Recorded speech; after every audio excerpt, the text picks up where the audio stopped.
Hey there, friends. I just wanted to show this to you before I go any further because I realized, oh, wow, like I've done a lot of work on this and you might be interested in it. Maybe, maybe not, but it's a little risky. I'm only a few weeks out from these gigs that I have to do in Norway, etc. And I was like kind of going, the board I had, which I'll put up on the screen now, was perfectly fine. Everything worked, and it actually worked really well. And it was tailored for the songs and the set, and I was happy. But we're never happy as musicians, are we? We've got to mess with stuff. And yeah, it might be a little risky a few weeks out, but the biggest issue I was having was how long it was. It was like 22 or 21 inches. Here's the old board, right? And what I'll do is I'll put that up against what I'm going to show you in a second. It was just too long. And it made tap dancing more likely, not less likely. If you're just playing, that's fine. But if you're playing and singing and you've got to engage with the audience and tell stories and tune in between songs, it was too spread out. It's just going to be me up there on stage. So I wanted something more compact. And I figured, okay, well, the only way I've done that in the past is by having a tiered thing. Now, I don't really like tiered things, but that was when they were longer and bigger. So I did a little research and, this is risky 3 weeks out. But if this had showed up when I ordered it, which was well over a month ago, it wouldn't have been so down to the wire.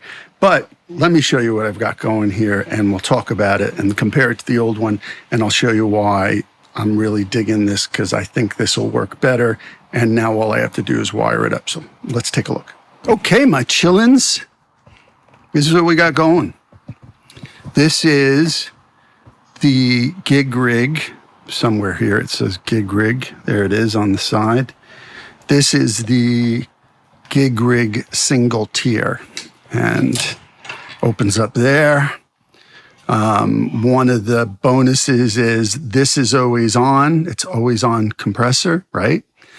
And this is the random Pedal Brains expression modulator controller. That's always on for the onward. And then this is a passive transformer that's always on and doesn't need power because it's passive before I run it into the HX Stomp. So the Chocks DC7, I have 4 or 5 of them, I can't even remember, will power the whole thing. And so the first thing that will leap out is that this is on the board, not off the board. That was driving me crazy. I don't know why, but having it separate off to the side, it just was, I didn't care for it. It also spread things out. Like I said, I didn't want things too spread out on stage. So that's number one. All the always on stuff in the power supply go in the back. This stuff is now easier for me to reach. Eventually, I'm swapping out the TC Electronic Chorus, even though it'll fit if I wanted it to. But I've got a Walrus Audio Julia 2, and part of the reason is the Julia 2 is smaller and gives me more room between switches, and it has more modulation choices than the gorgeous TC Electronic. And it also has a secret tremolo mod that you can just turn the knobs a certain way. It's like a secret setting, so you can get tremolo out of it. So it would take up less space, and it could do more things. That's going here. It'll be here in a couple days. I love this, and that's staying because the Strymon is shorter, as you can see by a little bit. It allows me to fit my disaster area switcher that changes the presets of the HX Stomp. And I have room for this. I have room for this. And now I can, one of the other problems I was having in the other configuration was if I just want one side of the onward on and then put the other side, the glitchy side on later, or have this and then put the droney side on, I was having problems. I was hitting both at the same time. And that's a lesson that we all should learn, which is we always try to stuff too much on our boards and jam them in. We never calculate for cables, or at least I tend to forget from time to time, but I left room for cables on the side of everything. It's a little tight here, but it'll fit. And now I won't be hitting the wrong thing, and I'll have more capability.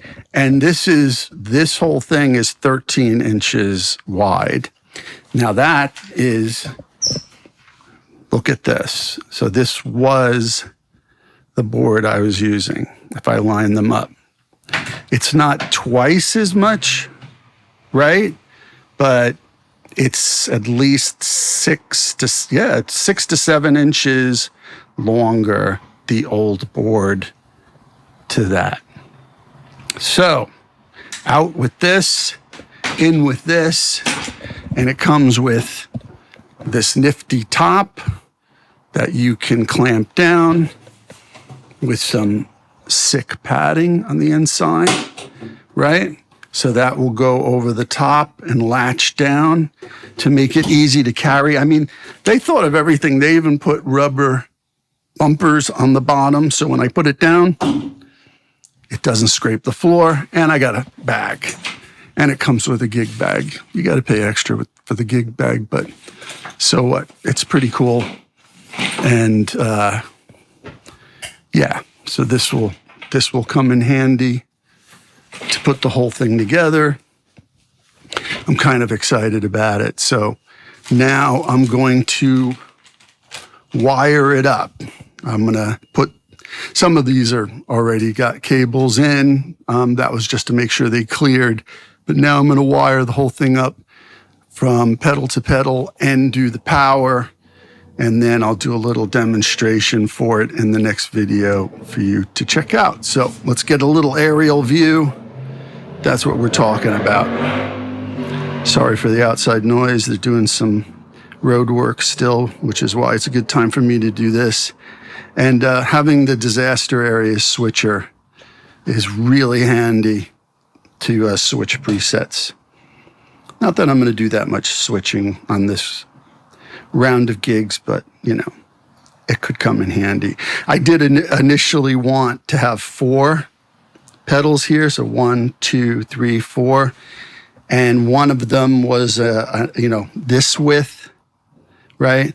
And it just was jamming. It was jamming everything. Yeah, it wasn't going to work.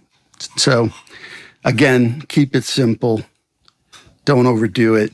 Leave some space for cables, and we'll see how this all sounds in the next video. Thanks for watching.